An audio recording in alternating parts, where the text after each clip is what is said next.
Shalom, Bapak Ibu, Saudara-saudari yang dikasihi oleh Tuhan Yesus Kristus. Selamat berjumpa kembali di channel Suara Rohani Kristen. Pada kesempatan malam hari ini, kita akan sama-sama mendengarkan khotbah yang akan disampaikan oleh Ibu Pendeta Dewi Basjir tentang belajar dari iman Raja Hizkia.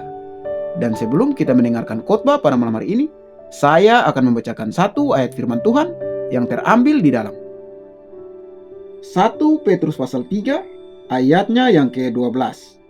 Sebab mata Tuhan tertuju kepada orang-orang benar, dan telinganya kepada permohonan mereka yang minta tolong. Tetapi wajah Tuhan menentang orang-orang yang berbuat jahat. Silakan duduk Bapak Ibu, Shalom. Bagaimana kabarnya hari ini? Luar biasa karena kita punya Tuhan yang luar biasa. Iya, saya percaya hari-hari ini kita ada di zaman-zaman di hari yang semakin tidak menentu. Iya, banyak perubahan terjadi. Bahkan hal-hal yang tidak pernah kita duga bisa terjadi. Tapi percayalah saudara, zaman berubah, dunia berubah, tetapi firman Tuhan tidak pernah berubah. Iya, kita harus percaya dan mengimani dan sungguh-sungguh hidup dalam firman Tuhan. Kalau enggak, tidak ada jaminan. Ya, karena memang firman Tuhan berkata dunia ini akan semakin goncang, akan semakin bergoyang, tetapi firman Tuhan itu akan tinggal tetap. Hari ini kita belajar, saya percaya kita dipanggil untuk menjadi orang yang berdampak saudara. Bukan hanya di keluarga, bukan hanya bagi diri kita, di keluarga, di kota kita, bahkan di bangsa kita. Kita belajar tetapi kalau kita mau berdampak tentunya kita harus menang atas diri kita sendiri dulu. Amin. Tidak ada seorang suami yang bisa menjadi berkat kalau dia nggak menang atas dirinya sendiri. Nggak ada istri yang bisa menjadi dampak kalau dia tidak menang atas dirinya sendiri. Tidak ada anak yang menjadi dampak kalau dia nggak menang atas dirinya sendiri. Nah, kita belajar bagaimana kita menjadi dampak bagi diri sendiri, bagi keluarga, bahkan bagi kota, bagi bangsa. Ya, kita harus menang dulu terhadap diri kita sendiri. Tentunya dengan iman dan harapan kita hanya kepada Tuhan. Hari ini kita belajar dari seorang raja yang ada di Alkitab yang bernama Raja Hizkia, saudara. Apa yang saudara tahu dari Raja Hizkia? Angkat tangan, dapat sepeda nanti. Ya, ada yang tahu Raja Hizkia itu paling terkenal di Alkitab loh. Terkenal dengan apa? Ada yang tahu? Satu aja ya. Ada yang tahu? Nggak ada yang tahu Raja Hizkia itu? Ketua RT di RT 05. Ya, apa yang paling identik dengan Raja Hizkia? Ada yang tahu? Apa? Ya, enggak jadi mati. Ya, puji Tuhan. Padahal dia harusnya mati tapi tidak jadi mati, dikasih perpanjangan umur berapa? 15 tahun. Bapak ambil sepeda di bawah. Ya, sepedanya siapa enggak tahu, ambil aja.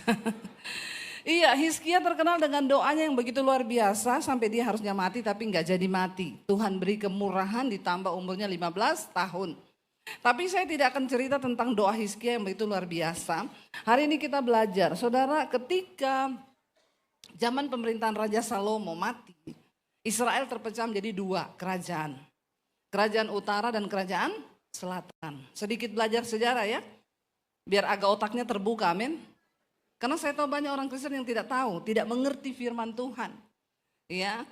Waktu Salomo mati, kerajaan Israel terbelah menjadi dua kerajaan, ya. Kerajaan utara itu Israel, terdiri dari beribu-ribu kota, ya, dan ibu kotanya adalah Samaria. Ya, 10 suku Israel membelah diri menjadi kerajaan utara, Samaria. Tinggal 2 suku nih, jadi kerajaan selatan, Yehuda, di mana Yerusalem.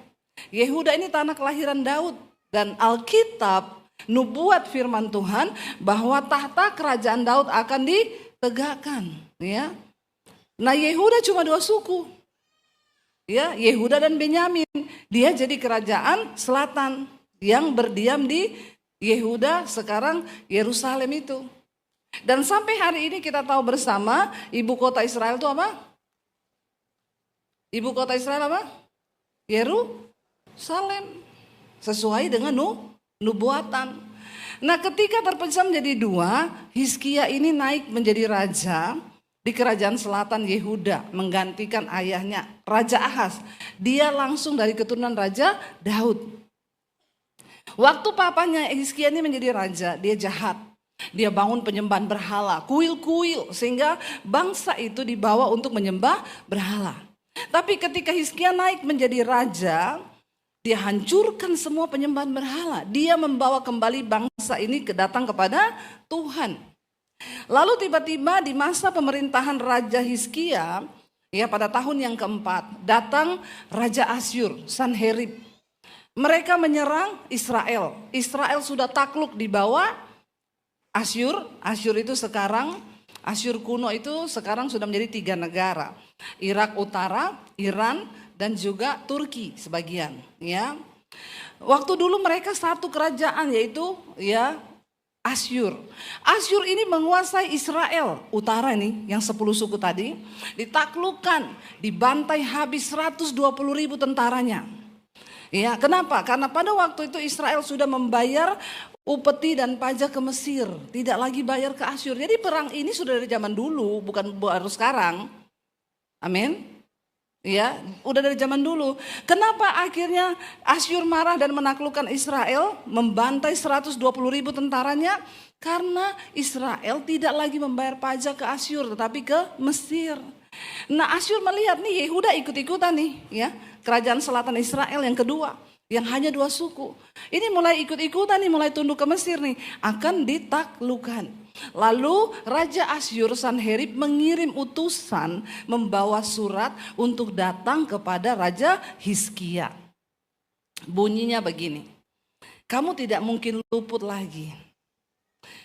Kamu bilang ada Allah besar di Israel. Buktinya tuh kerajaan utara sudah takluk, 120.000 tentaranya mati di tanganku.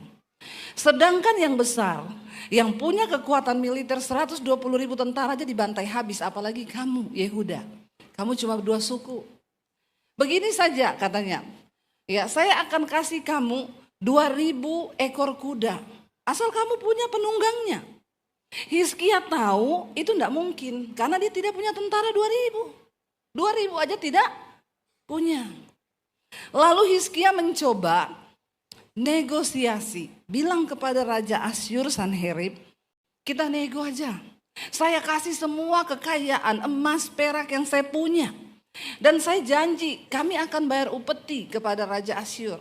Tapi Sanherib berkata, tidak ada perundingan damai. Seperti yang kemarin terjadi kan, tidak jadi perundingan damai.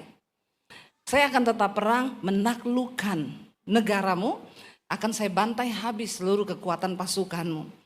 Ya, zaman dulu belum ada nuklir, saudara. Terjadi perang darat, mereka saling bunuh. Lalu Hizkia, dia mencoba tadinya nego, tidak diterima oleh Raja Asyur. Raja Asyur bilang, enak aja, kamu pikir ya perang itu cuma sebatas omongan. Ya, saya nggak dengar omonganmu, apapun yang kau minta, nggak ada negosiasi. Aku akan turun beserta pasukanku. Aku mau lihat di mana Allahmu yang hebat itu, di mana Tuhanmu yang dahsyat itu. Aku sudah taklukkan Israel dengan 120.000 tentara yang dibantai. Apa yang akan kamu lakukan? Kalau kau punya Allah, silakan kau berdoa kepada Allahmu. Kalau saudara jadi Hizkia, tegang enggak? Saudara tegang enggak? Saudara itu saya cuma suruh bilang tegang atau tidak, tolong dijawab. Ini orang Surabaya, ini memang kalem-kalem sekali ya. Ini saya sudah keringetan loh khotbah ya. Kira-kira ya, kalau saudara jadi Hizkia, tegang enggak? Begitu dong. Ya, ini supaya kalau saudara jawab, saya tahu saudara mendengar cerita saya. Saya sini sudah menghafal sejarah, terus saudara nggak dengar, ngapain saya hafal-hafal coba? Ya, tegang. Ya, bisa tidur enggak? Kalau saudara jadi Hizkia. Terus saya mau tanya, kira-kira ini masalah besar nggak di depannya? Saudara punya masalah besar apa hari ini? Enggak punya, puji Tuhan, enggak kayak Hizkia toh. Besok ada yang mau jatuh tempo? Enggak usah angkat tangan juga. Karena enggak ada yang akan nolong, cuma Tuhan yang sanggup menolong. Ya, kita punya masalah, seringkali kita merasa masalah kita itu udah gede banget kan. Seringkali kita merasa, aduh masalahku ini udah besar. Saya mau tanya, kalau kita belajar sejarah, kenapa perjanjian lama masih ditulis? Supaya kita belajar. Dan refleksikan itu dalam hidupmu. Tidak gampang bagi seorang raja yang dia lihat kekuatannya tidak seberapa. Sampai Raja Asyur bilang, tak kasih kamu 2.000 ekor kuda asal kamu punya penunggangnya. Hizkia bilang enggak ada. Tentaraku ya enggak ada lebih dari 2.000, enggak mungkin. Secara manusia tidak ada harapan. Buntu. Pasti kalah enggak? Pasti. Pasti terbunuh enggak? Pasti. Pasti ditaklukkan enggak? Yes. Hari ini apa di depan kita yang terlalu berat? Besok kita masih bisa makan kan? Hari ini saudara masih bisa tidur toh? Jangan merasa masalahmu paling berat, ya. Terus jadi alay lebay, amin. Ada yang lebih berat. Saya baca kisah ini, ngeri loh. Ngeri kalau saya jadi Hizkia tuh udah jangankan gak bisa tidur, gak bisa makan, udah gemeteran. Surat perang di bawah. Ya, coba kita baca saudara. 2 Raja-Raja pasal yang ke-18. Ayat yang pertama dulu kita lihat. Ini sejarahnya Hizkia. 2 Raja-Raja 18 ayat 1 mulai. Maka dalam tahun ketiga zaman Hosea bin Ela, Raja Israel, Hizkia anak Ahaz Raja Yehuda menjadi raja. Ia berumur berapa? 25 tahun pada waktu ia menjadi raja, dan 29 tahun lamanya ia memerintah di Yerusalem. Nama ibunya ialah Abi anak Sakaria. Ia melakukan apa? Yang benar di mata Tuhan, tepat seperti yang dilakukan Daud bapa leluhurnya. Dialah yang menjauhkan bukit-bukit pengorbanan, yang meremukkan tugu-tugu berhala, dan yang menebang tiang-tiang berhala, yang menghancurkan ular tembaga yang dibuat Musa, sebab sampai pada masa itu orang Israel masih membakar korban bagi ular itu yang namanya disebut Nehustam. Ingat waktu Musa keluar membawa bangsa Israel. Tuhan menghukum mereka di padang gurun, keluar ular-ular dari padang gurun, menggigit, mati mereka. Lalu mereka berseru kepada Tuhan minta ampun. Tuhan tidak menyingkirkan ular itu, tapi Tuhan bilang sama Musa bikin ular tembaga. Siapapun yang digigit ular, kalau dia melihat di patung ular tembaga itu dia sembuh, nggak mati. Lalu Musa bikin kan patung ular tembaga. Yang pernah ke Israel kalau pergi ke Nebo, di sana ada simbolnya aja. Ketika mereka sudah masuk tanah Kanaan, tiang itu dibawa. Lalu bangsa Israel menyembah di tiang itu, menjadi berhala. Lalu di zaman Hizkia menghancurkan tiang ular tembaga itu. Memang itu Tuhan suruh Musa yang bikin, tapi hanya untuk zaman itu, tidak usah kamu sembah. Lalu dihancurkan sama Hizkia, dia hancurkan semua penyembahan berhala. Dia bangun lagi mezbah untuk Tuhan. Ayat 5 berkata, ia percaya kepada Tuhan Allah Israel, dan di antara semua raja-raja Yehuda, baik yang sesudah dia maupun sebelumnya, tidak ada lagi yang sama seperti dia. Wow, enggak imannya? Wow. Ia berpaut kepada Tuhan, tidak menyimpang daripada mengikuti Tuhan. Ia berpegang pada perintah-perintah Tuhan yang telah diperintahkannya kepada Musa. Maka apa? 7, Tuhan menyertai dia kemanapun juga ia pergi berperang, ia beruntung. Ia memberontak kepada Raja Asyur dan tidak lagi takluk kepadanya. Sejak zaman Hizkia, bangsa itu bebas dari kerajaan Asyur. Padahal Asyur adalah ketakutan militer yang paling ditakuti. Tapi di zaman tangan Hizkia, ya, dia membebaskan bangsa itu dari Asyur. Kenapa? Bapak Ibu, apa yang bisa kita ambil di sini? Tuhan akan menyertai kita. Apapun tantangan di depan yang berat, asal kita hidup sama seperti Hizkia, berpegang pada perintah Tuhan, percaya kepada Tuhan. Lalu kita sambung ceritanya. 2 Raja-Raja 19 ayat 14. Waktu utusan itu membawa surat kematian, pembantaian bagi Yehuda termasuk Raja Hizkia. Apa yang Hizkia lakukan? Baca 2 Raja-Raja 19 ayat 14. Baca 1, 2, 3. Hizkia menerima surat itu dari tangan para utusan lalu membacanya. Kemudian apa? Dan ayat 15. Hizkia berdoa di hadapan Tuhan dengan berkata, "Ya Tuhan Allah Israel yang bertahta di atas kerubim, hanya Engkau sendirilah Allah segala kerajaan di bumi. Engkaulah yang menjadikan langit dan bumi. Sendengkanlah telingamu ya Tuhan dan dengarlah, bukalah matamu ya Tuhan dan lihatlah, dengarlah perkataan Sanherib yang telah dikirimnya untuk mengaibkan Allah yang hidup. Ya Tuhan, memang raja-raja Asyur telah memusnahkan bangsa-bangsa dan negeri-negeri mereka dan menaruh para Allah mereka ke dalam api, sebab mereka bukanlah Allah, hanya buatan tangan manusia, kayu dan batu. Sebab itu dapat dibinasakan orang. 19, maka sekarang ya Tuhan Allah kami, selamatkanlah kiranya kami dari tangannya, supaya segala kerajaan di bumi mengetahui bahwa hanya Engkau sendirilah Allah ya Tuhan. Apa yang dilakukan Hizkia ketika dia menerima surat kematian buat bangsanya? Dia bisa berteriak minta tolong kepada Mesir, karena dia punya hubungan baik dengan Mesir. Makanya Asyur pengen menaklukkan dia. Tapi Hizkia tidak melakukan itu. Bapak Ibu, iman kita seringkali diuji ketika kita dalam kesulitan. Kepada siapa engkau lari? Waktu saudara sedang dalam kesulitan, larinya kemana? Yang lari ke Tuhan angkat tangan. Yang lari pada manusia angkat kaki. Ya, waktu kita menghadapi pergumulan, tekanan, pencobaan yang berat, kita lari kemana? Tuhan menguji hati kita.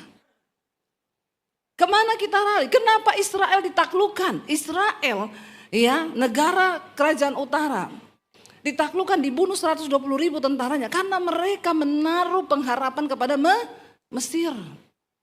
Rajanya itu sangat mengagungkan Mesir. Dan Tuhan berfirman, kenapa engkau tergiur dengan kekuatan kereta Mesir? Karena engkau tahu padahal akulah Tuhan yang sanggup memberi engkau kemenangan. Dengan kekuatan pasukan Israel dan bantuan Mesir, mereka kalah dengan Asyur. Karena mereka tidak mengandalkan Tuhan. Alkitab berkata, diberkatilah orang yang mengandalkan Tuhan. Terkutuklah orang yang mengandalkan manusia. Dalam segala perkara, mari kita belajar mengandalkan Tuhan. Anak muda yang mau cari jodoh, andalkan Tuhan, amin. Oh, tua-tua semua sini gak ada anak muda ya. Makanya gak ada yang amin. Kau mau cari jodoh, andalkan Tuhan. Baca Alkitab. Oh, Tuhan itu mau kalau saya cari jodoh kayak apa ya? Saya gak mau mendengarkan pendapat manusia untuk saya cari jodoh dengan kekuatan saya sendiri. Ya. Oh, teman-teman saya bilang kalau kamu mau cari jodoh, cari yang kaya. Ya, yang berkepribadian, rumah pribadi, mobil pribadi, deposit pribadi. Apakah Alkitab bilang begitu? Baca Alkitab, itu namanya kita mengandalkan Tuhan. Bapak Ibu, engkau mengalami masalah keuangan, jangan langsung cepat-cepat lari pinjem bank, utang bank, ke penggadean, menyelesaikan masalah tanpa masalah. Ada yang member? Mari kita, Tuhan lihat iman kita loh. Kalau kita bilang percaya sama Tuhan, kepada siapa kita andalkan? Ya, ujian tadi berkata, Tuhan itu tempat pertama untuk kita mencari pertolongan. Jangan cari yang lain. Kalau ada masalah jangan cari mertua, sekaya apapun mertuamu, amin. Ya, yang punya mertua kaya, jangan cari mertua, terkutuk hidupmu, terkutuk. Seringkali kita tidak menyadari kenapa hidup kita terkutuk. Karena kita andalkan orang tua, kita andalkan mertua, kita andalkan teman, kita andalkan saudara. Ada masalah cepat-cepat curhat ke orang, minta tolong ke ipar, minta tolong ke kakak. No. Ketika Hizkia membaca surat itu, di Alkitab berkata, dia menerima surat itu dari tangan para utusan, ia membacanya, kemudian pergilah ia ke rumah Tuhan. Amin. Waktu dia baca, kira-kira dia ketakutan enggak? Ketakutan saudara, nggak main-main. Israel, 10 suku di sana sudah takluk. Tentaranya ratusan ribu, 120 ribu dibantai. Hizkia 2.000 aja nggak punya pasukan. Takut, tetapi ketika dia takut, dia pergi ke rumah Tuhan, lalu dia bilang apa di sana? Dia membentangkan surat itu di hadapan Tuhan. Amin. Ini bicara tentang iman. Tapi kau harus hidup benar supaya Tuhan bisa bela. Karena Tuhan tidak bela orang yang melakukan dosa. Tuhan gak bela orang yang gak hidup mengandalkan Tuhan. Tuhan tidak bela orang yang tidak menghormati Tuhan. Tuhan membela orang yang menghormati Dia. Yang menjadikan dia sebagai tempat satu-satunya pertolongan. Hizkia membentangkan surat itu. Dia menangis di hadapan Tuhan. Dia berdoa dengan berkata, ya Tuhan Allah Israel yang bertata di atas kerubim, hanya Engkau sendirilah Allah segala kerajaan di bumi. Engkaulah yang menjadikan langit dan bumi. Apa artinya saudara? Hizkia sedang berusaha untuk meyakinkan dirinya dia punya Tuhan pencipta segala-galanya. Yakinkan dirimu sendiri. Ketika engkau sedang berurusan, ada persoalan, tidak ada orang lain yang dapat membangun imanmu selain engkau dengan Tuhan. Hizkia tidak kumpulkan penasehatnya. Ketika dia baca surat itu, dia tidak dikatakan dia kumpulkan pasukan, ayo kita atur strategi peperangan. No. Dia datang di kaki Tuhan. Ada persoalan, datang di kaki Tuhan. Tuhan gak bisa pakai hidup kita ini berdampak bagi banyak orang kalau kita sendiri tidak bisa mengandalkan Tuhan. Istri-istri, pakai imanmu datang sama Tuhan. Ya lewat imanmu, suamimu itu nanti bisa percaya kepada Tuhan. Hizkia tidak melakukannya. Dia datang, dia meyakinkan dirinya bahwa dia punya Tuhan yang hebat, Allah yang luar biasa. Tuhan yang menciptakan langit dan bumi. Kalau Tuhan yang menciptakan langit dan bumi itu, dia sanggup melakukan enggak segala sesuatu bagi kita? Sanggup, ya. Datang pada Tuhan. Saya pernah mengalami ketakutan terbesar di hidup saya. Ketika saya mau dibunuh sama papi saya, waktu saya terima Tuhan Yesus. Setiap hari saya ketakutan. Papi saya bilang, saya enggak main-main ya. Saya bunuh kamu kalau kamu bikin malu keluarga kamu jadi Kristen. Setiap hari saya dalam ketakutan, tekanan. Ya, persoalan yang berat dan tidak ada orang lain yang tahu, cuma saya dengan Tuhan. Tapi saya berusaha meyakinkan diri saya, aku punya Tuhan yang menciptakan langit bumi. Kalau tanpa Tuhan tidak mungkin. Kalaupun aku sudah waktunya mati, berarti Tuhan yang menciptakan aku memang berkehendak mati. Tuhan, kepadamu kuserahkan nyawaku. Tenang hati saya saudara. Kita ini ketika mengalami masalah, pergumulan, waktu telinga kita mendengar, maka pasti reaksi hati kita mulai deg-degan. Iya enggak? Baru dengar toh ini, udah takut. Tapi waktu kita punya iman percaya sama Tuhan. Waktu kita punya iman sungguh-sungguh berharap pada Tuhan. Ya kita nggak perlu takut. Saya ini bolak-balik ke Israel itu ya setahun 2 kali sebenarnya. Tapi kemarin ini kita enggak berangkat. Ya, harusnya bulan lalu saya berangkat bawa grup ya 150 orang. Tapi karena dari pihak maskapai yang tidak memberangkatkan kami karena semua penerbangan Timur Tengah tutup, jadi ya saya terpaksa tidak berangkat. Tapi kalau tidak ditutup kami tetap berangkat. Dulu 200 rudal jatuh di Israel. Saya harus berangkat. Saya tanya ke pihak Israel, aman gak? Ya selama sejauh ini sih belum tutup ya, Israelnya masih tetap buka. Saya tanya ke peserta, jadi bagaimana nih kita berangkat? Ya kami terserah Ibu Debbie, ikut aja kami. Kalau Ibu berangkat, kami berangkat. Dalam hati saya berharap mereka bilang tidak berangkat. Ya, tapi mereka bilang kami ikut Ibu Debbie saja berangkat. Saya berdoa, saya bilang sama suami, saya minta peneguhan dari Tuhan. Kalau dalam waktu beberapa hari ini sebelum kita berangkat, ada berita Israel menyerang balik Iran, maka saya tidak mau berangkat. Ya, itu doa saya. Tuhan, Nyatakan Tuhan, kalau ada berita Israel serang Irak, serang Iran, saya enggak berangkat. Biar saja peserta yang mau berangkat sendiri. Ya, tidak ada berita itu. Akhirnya saya berangkat tuh, sampai sudah malam di bandara, udah mau naik pesawat, enggak ada berita. Ya wes, berarti Tuhan berkenan. Saya naik pesawat, begitu sudah take off, saya buka handphone saya. Ya, saya di pesawat tetap bisa handphonean, tetap bisa WA-an saudara. Dapat jalur surga. Jadi begitu saya hidupin HP di atas pesawat, teman saya kirim berita, Bu, barusan Bu, 5 menit yang lalu, Israel menyerang Iran. Pesawat kami sudah take off. Saya bilang, Tuhan, saya tidak bisa lompat. Kenapa berita ini naik setelah pesawat sudah terbang? Ya sudahlah, kalau Tuhan izinkan ya sudah, berarti ya sudah, oke lah berangkat kami. Ya tetap berangkat saudara. Sampai di sana, ya berserah, belajar, ternyata enggak ada apa-apa di sana. Kadang berita di sini tuh heboh. Sampai di sana, enggak ada bom, enggak ada, memang dikit-dikit bunyi alarm. Tapi ya biasa begitu.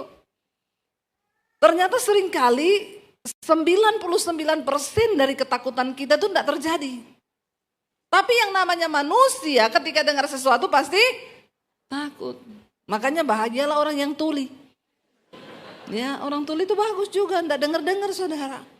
Ya, saya suka sekali pakai cerita itu yang waktu saya bawa grup Israel, ya ada 4 orang kayaknya opa-opa itu, mereka 80 tahunan, ya itu tuli kan, enggak dengar. Jadi waktu kami masuk di satu hotel itu tour guide saya tanya, Ibu yakin mau nginep di situ? Iya, saya suka itu di depan Danau Galilea. Kenapa? Itu selama ini tutup karena ada rudal jatuh di samping hotel. Soalnya itu dekat dengan perbatasan di Gaza. Tapi sekarang sudah buka. Sudah Bu, berarti sudah boleh. Boleh kalau ibu nekat. Ya saya bilang kalau belum waktunya mati kan enggak mati ya. Ya udahlah, nginep di situ, tetap nginep di situ. Lalu waktu kami masuk di hotel itu, langsung dikumpulin semua grup. Kalau dengar alarm dalam waktu 5 menit harus langsung lari ke bunker di bawah tanah. Nggak boleh pakai lift, harus lewat tangga darurat. Oke semua amin, siap. Suami saya bilang, itu opa yang 4 itu mereka nggak dengar loh. Mereka kan tuli, saya bilang, nggak apa-apa, bagus malah kalau dia nggak dengar. Nggak usah dikasih tahu, nanti malah pusing bingung loh, biarin aja. Tapi ditanya, sudah dengar semua? Mantap. Opa juga mantap. Akhirnya disuruh masuk kita ke kamar. Bener, besok pagi 6:30 pagi saya lagi di kamar mandi, lagi mandi. Alarm hotel bunyi saudara. Suami saya sudah habis mandi di luar. Dia bilang, Say alarm. Heeh. Terus kalau kamu mau lari-lari aja. Saya juga menguji kesetiaannya. Ya, berani kau lari? Lari coba ya, nyawamu juga terancam.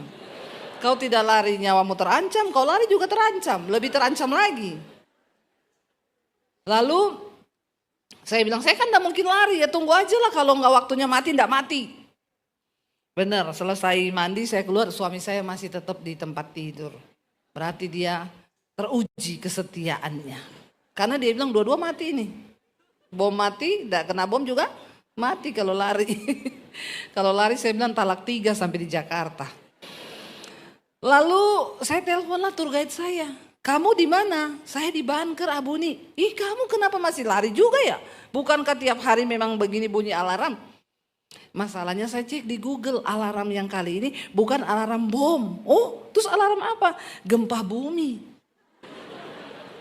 Masalahnya Bu di Israel tidak pernah gempa bumi. Oh puji Tuhan saya tidak lari. Indonesia tiap hari gempa bumi. Malah tidak ada alarm tiba-tiba sudah goyang.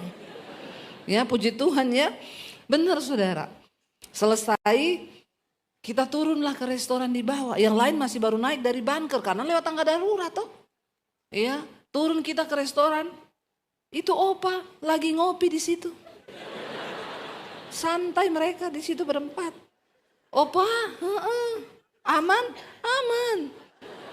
Opa tadi dengar alarm, dengar alarm,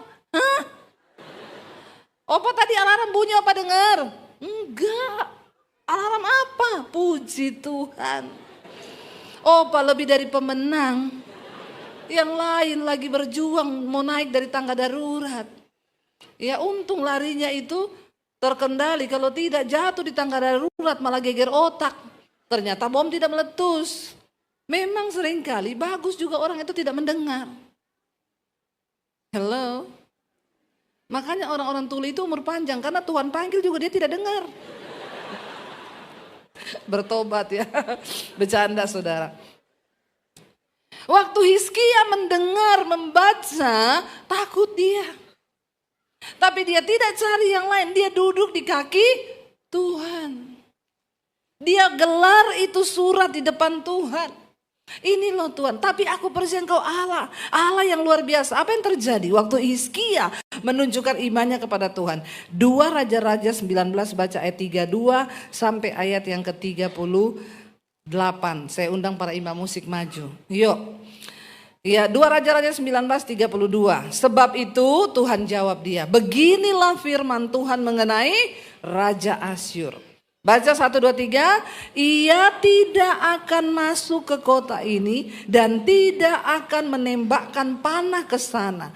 Juga ia tidak akan mendatanginya dengan perisai dan tidak akan menimbun tanah menjadi tembok untuk mengepungnya. Melalui jalan dari mana ia datang, ia akan pulang. Tetapi ke kota ini tidak akan masuk. Demikianlah firman Tuhan. Dan aku akan memagari kota ini untuk menyelamatkannya oleh karena aku dan oleh karena Daud hambaku. Maka pada malam ini keluarlah malaikat Tuhan, lalu dibunuhnyalah berapa? Berapa orang dibunuh? 185.000 pasukan di perkemahan Asyur. Keesokan harinya pagi-pagi, tampaklah semuanya bangkai orang-orang mati belaka. Sebab itu berangkatlah Sanherib Raja Asyur dan pulang. Lalu tinggallah ia di Niniwe. Pada suatu kali ketika ia sujud menyembah dalam kuil Nisrok allahnya, maka Adramelek dan Sarezer anak-anaknya ngapain? Membunuh dia dengan pedang, dan mereka meloloskan diri ke tanah Ararat. Kemudian Esarhadon anaknya menjadi raja menggantikan dia. Lihat saudara, ketika Tuhan berperang bagi kita, Tuhan yang melakukan segalanya. Waktu kita menjadikan Tuhan sebagai tempat pertama untuk datang memohon pertolongan, tidak ada yang menjadi sia-sia. Kalau 185.000 pasukan tentara Asyur masuk ke Yehuda, langsung pasti di bumi hanguskan. Tapi doa orang benar itu menembus surga saudara. Tuhan mendengar. Apapun yang engkau alami hari ini, engkau cukup datang sama Tuhan. Jangan andalkan manusia. Duduk di kaki Tuhan, bawa perkaramu di hadapan Tuhan. Jadikan dia sebagai tempat pertama untuk kita memohon pertolongan dan perlindungan. Maka Tuhan yang akan menyelamatkan kita. Bangkit berdiri bersama saudara. Bapak, Ibu, saudara-saudari yang dikasihi oleh Tuhan Yesus Kristus, kita telah bersama-sama mendengarkan khotbah yang telah disampaikan oleh Ibu Penetri Basjir tentang belajar dari iman Raja Hizkia. Kiranya lewat khotbah yang telah kita dengar pada malam hari ini, memberkati setiap kita orang percaya. Dan di akhir video ini, kita akan sama-sama mendengarkan suatu renungan firman Tuhan yang akan disampaikan oleh Ibu Cornelia. Selamat menyaksikan, Tuhan Yesus memberkati. Selamat malam, Bapak, Mama, adik-adik yang diberkati oleh Tuhan. Biar pada malam hari ini mari kita kembali lagi di tempat yang sama, di mana ada kerinduan, di situ hadirnya Tuhan. Sehingga Pemazmur pasal 100 judul bacaan pujilah Allah dalam baitnya. Bapak, Mama, saudara sekalian yang diberkati oleh Tuhan. Ternyata lewat Raja Daud di mana ada perintah bahwa kita memuji Tuhan selagi kita ada. Sebab firman Tuhan dalam Mazmur pasal 33 ayat yang pertama dia katakan, memuji-muji Tuhan itu layak bagi semua orang. Dengan demikian, dalam ayat yang pertama, Mazmur untuk korban syukur. Bersorak-sorai hai bagi Tuhan, hai seluruh bumi. Di mana pujian penyembahan ini diperintah untuk kita memuji Tuhan. Kita mengagungkan kebesaran Tuhan selagi kita ada. Dan lewat pujian ini Allah langsung turun tangan. Allah turut bekerja apa yang kita sementara gumuli, apa yang sementara kita kerjakan. Allah senantiasa mengerti dan peduli itu bagi kita. Bap mama saudara sekalian yang diberkati oleh Tuhan. Di dalam ayat yang kedua dia katakan, beribadahlah kepada Tuhan dengan sukacita, datanglah ke hadapannya dengan sorak-sorai. Ternyata kita beribadah untuk bagi kemuliaan nama Tuhan, di mana Tuhan tempatkan kita untuk kita selalu renungkan firman Tuhan dalam kehidupan kita selagi kita ada. Tanda bahwa kita yang hidup siap memuji, menyembah kepada Tuhan di dalam roh dan kebenaran. Harus di dalam hati kita ada pujian penyembahan, bersorak-sorailah hai bagi kemuliaan nama Tuhan. Ternyata kita yang masih hidup, biarlah yang bernapas memuji Tuhan. Mazmur 150 ayat yang ke-6. Dia katakan demikian, semua yang berada di muka bumi siap untuk memuji menyembah kepada Tuhan.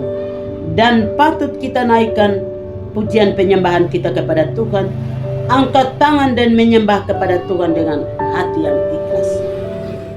Dengan demikian, di dalam ayat yang ketiga dari Mazmur pasal 100, ketahuilah bahwa Tuhanlah Allah, dialah yang menjadikan kita, dan punya dialah kita, umatnya, kawanan domba gembalaannya.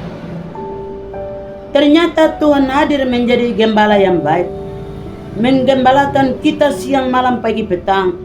Bap mama saudara sekalian, anak-anak yang diberkati oleh Tuhan, di dalam kerinduan kita, apa yang menjadi beban pergumulan, yaitu Tuhan menjadi gembala yang baik, ada perhatian khusus bagi kita untuk kita menjadi kawanan domba bagi kemuliaan nama Tuhan. Bap mama saudara sekalian yang diberkati oleh Tuhan, dan anak-anak adalah sahabat Tuhan. Di dalam ayat yang keempat dia katakan, masuklah melalui pintu gerbangnya dengan nyanyian syukur, ke dalam pelatarannya dengan puji-pujian, bersyukurlah kepadanya, pujilah namanya. Kita harus bersyukur kepada Tuhan karena Tuhan kita itu baik, terlalu baik dan baik. Tuhan kita itu adalah gembala yang baik, menuntun kita menuju kepada air yang tenang dan rumput yang hijau. Ayat yang terakhir dari Mazmur pasal 100, dia katakan, sebab Tuhan itu baik, kasih setianya untuk selama-lamanya, dan kesetiaannya tetap turun-temurun. Ternyata pujian penyembahan ini membangun iman kita menuju kepada apa yang Tuhan inginkan. Kebaikan Tuhan kita hanya bisa balas dengan memuji menyembah kepada Tuhan, berlutut di hadapan Tuhan, dan selalu wujud nyatakan merenungkan Taurat itu siang dan malam dalam kasih dan setianya Tuhan. Biarlah pada malam hari ini mari kita pulang dalam firman, dan lewat firman itu menjadi kekuatan, gada dan tongkat bagi kehidupan kita selagi kita ada sampai Maranatha, di dalam nama Bapa, Putra dan Roh Kudus. Amin.